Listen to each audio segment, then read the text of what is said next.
Hello, hello, hello. I am live, boy. Don't come. Are you that person? Are you that?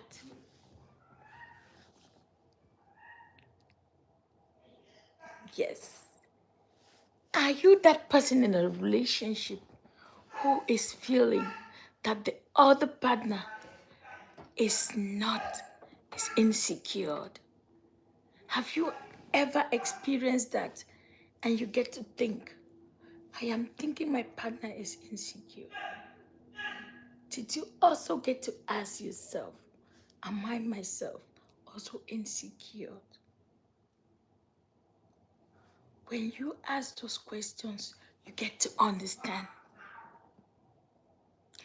At times, we don't want to listen to what our partners is saying. And the only escape route is to use the word insecure.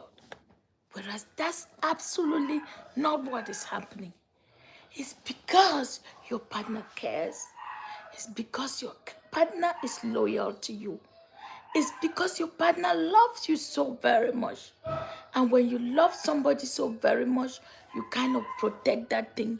You kind of want to do everything you can to have that thing under your control.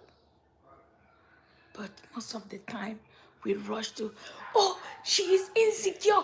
Oh, he is insecure. A woman, when she loves a man, she puts in her all. She makes sure she provides her all, her best ability.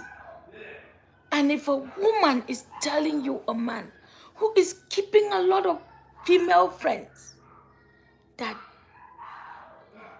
I am just drawing to your attention, honey, if you can reduce like the number, reduce your over involvement into women, relating with other women.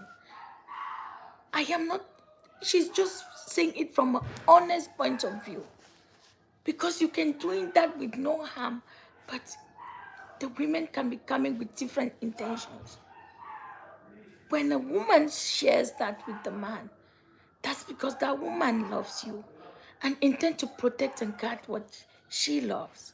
You say, oh, you're overprotecting. Oh, you're insecure. Do you not see other men relating with other women? Why is all this all you? That is because you're insecure. That's not what is happening. What if the table turns?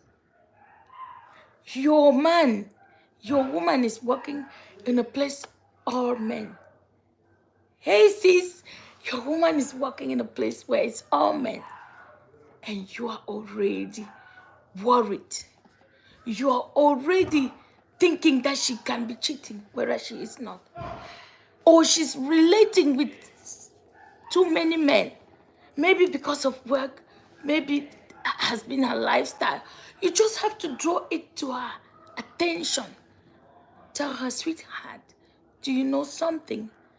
I'm not saying you're this, but I just feel like it's high time you got to just reduce your involvement a lot and connection a lot with women, with men.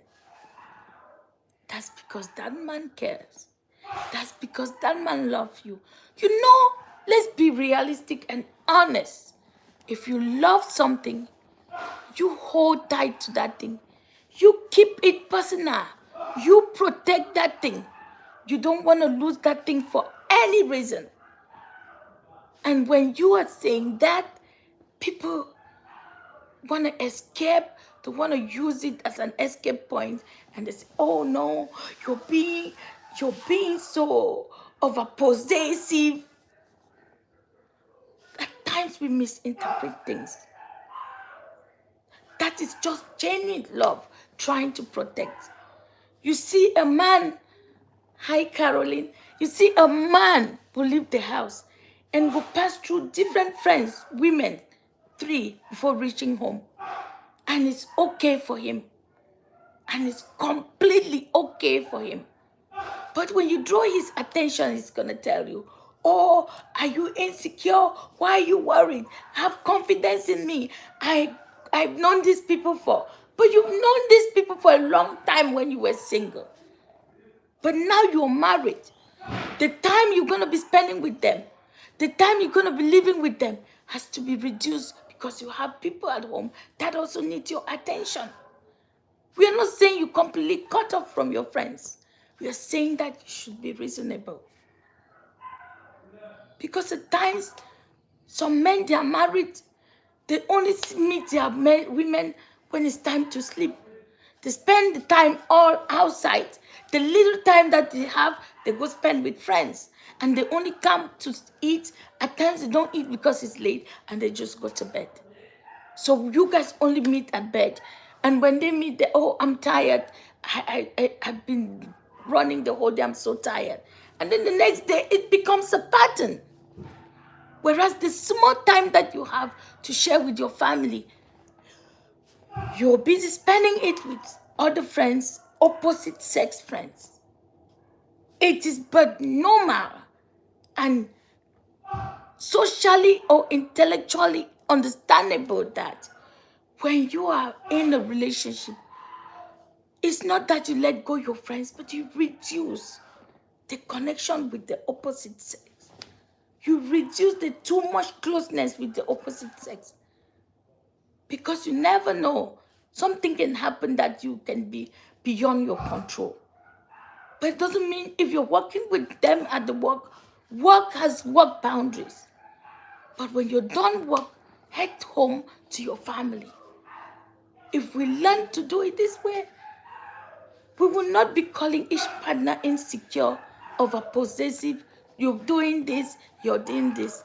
And if you stay and say, how come most of your friends are men when you are a woman? You say, I knew them before you came. I'm not never leaving them for you. It's okay to have them. But it's the boundaries that you set and the way you manage the relationship while respecting the main person in the relationship and caring about their feelings. That also matters.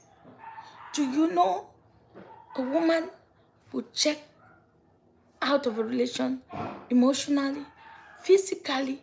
Physically is the last one. They already love you a long time. They were just there hanging there. And when they're done, they finally do it. So it's always good that you don't say, oh, my partner is always insecure. I don't know. I love her from moon to moon, sun to moon. But every time she is not trusting me. It's not that they don't trust you. They're just trying to get, because they are overthinking. Let me tell you, when you are in love, you also overthink, especially a woman. You think all the most possible happening in the future before it happens.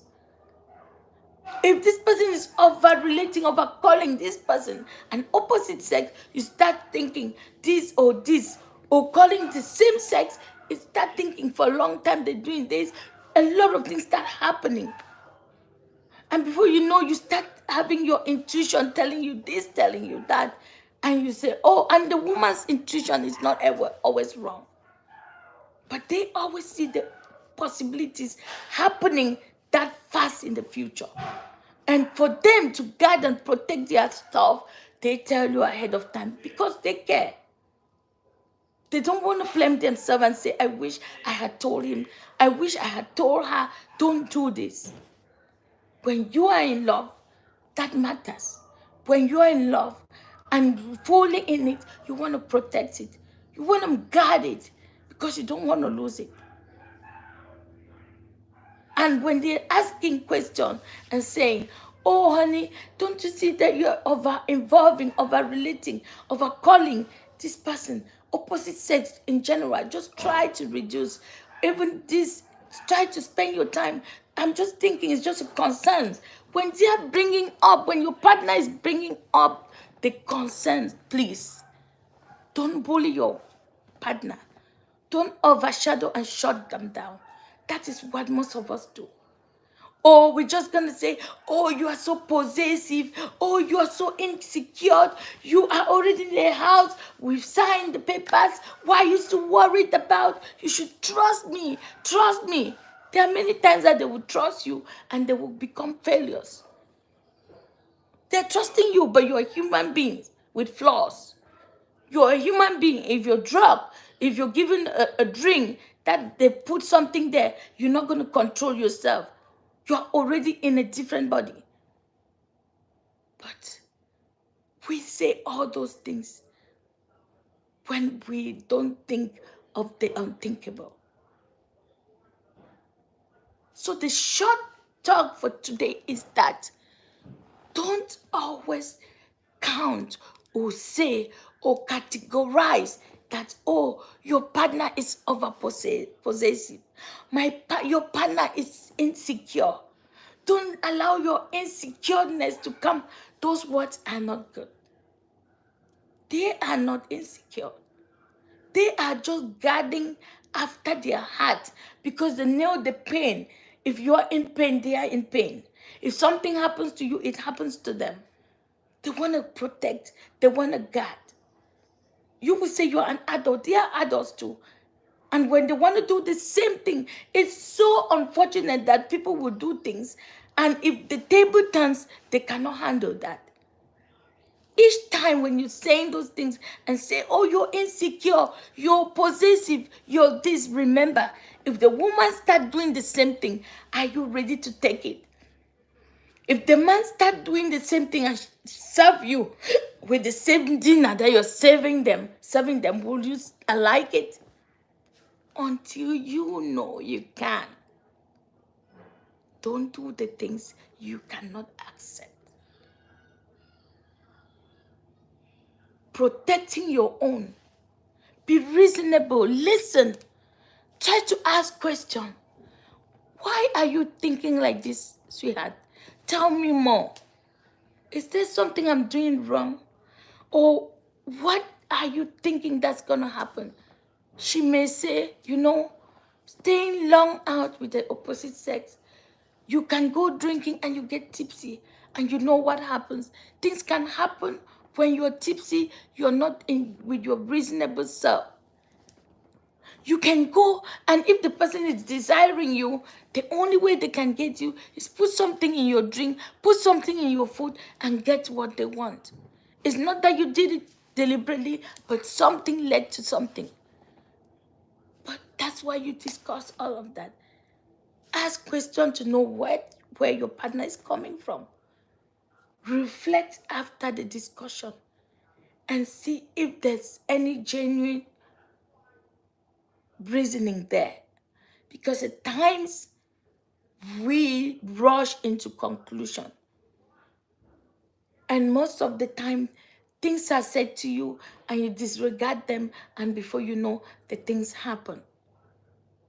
So the more we pay attention to our loved ones and try to understand, try to reflect, try to put some thought and see from where they are coming from, we will stop using those words that, oh, you're overpossessive, oh, you're insecure, oh, you just so jealous, oh, you think that I was meant for you, you want to put me in your pocket and control me like a ping pong. No. All that your partner is doing there, your partner may just be a little bit overbearing, but all the intention is to protect their own. You know how you love your job. You would do anything to have your job. You would do anything to secure your job. You would do anything because you know why? That job puts food on your table. That job pays for your day-to-day life activity. That job gives you money to look after your children, after your extended family. And for that reason, you see that you have to nurture, guard, and protect that job. That's why you will not cancel your job for anything else because you prioritize your job. The same thing. Your partner is your life partner. You guys have goals together. You both had a lot planned together. But with a little bit of mistake, one person can go astray. And when you do go astray, it affects everybody. Nobody's left out. So I, knowing that we have plans together, and me seeing that when you go here, it will affect that plans that we have together and those goals that we are heading, the direction, I'm gonna be guarding. I'm gonna be telling you, I'm gonna be sharing with you my concerns. I'm gonna be telling you, you know, I really wish this wasn't happening this way. I really wish you could do these things this way and not this way. Please, always give a second thought and not rush to a conclusion. Most of the time, 90%, when partners call the other one, oh, you're possessive, oh, you're overbearing, oh, you're so over controlling. In real sense, the partner is just guarding. And because you want to stop that partner from even looking into your stuff, you say, no, he's too much. He's too controlling. Some too can be controlling. You just need to have a talk with them and you guys set boundaries and rules. That help your relationship to grow. I hope this makes sense. Any person who's watching this, if you is watching this, please remember, your partner is not overbearing. Your partner is not possessive. Your partner is not insecure. Most of the time, the men will say, oh, you're following me, checking this, doing this because of you're insecure. Most of the time, it's not. Their intuition is telling them your frequent going here can lead to this. And out of curiosity, they want to know. They want to check it out. And most of the time, they are right. So instead of running away from the problem and trying to cover it with words like possession and insecure, please reflect on, figure out how to fix it, and start by one step at a time. That is what a real person in love is. That is what a real committed person in a relationship does. That's what somebody who loves to keep their relationship going, their home going, will do. Not point fingers. Work towards fixing. Sit down together and have a communication, a real communication, not on phone. Talk with your partner. Put one and two together. Understanding where the other person is coming from. And see, maybe you might have had a misconception. You know, when you're judging on someone, you never get to listen what that person has to offer. When you're judging someone, you just feel, oh, I already know the answer. Why am I listening? I have other things to listen. But if you're in a committed relationship, remember, you are committed. Put in your all so that tomorrow you don't say, I wish I had. Don't push your woman too hard for her to check out of the relationship. Because when they do, it is so tough to bring them back. And don't push your man too hard for him to check out. Because when a man does check out and go get a different home, it is done. It is done. So thanks for watching. I just needed us to have a quick chat and learn not to call our partners insecure or overpossessive, because there's always a reason for those actions. Thank you for watching. It's your girl Miragist TV. Don't forget to like, share, and comment. so that other people can learn and share their own opinions, and we learn from each other. Thank you and have a nice day. Bye-bye. Bye-bye.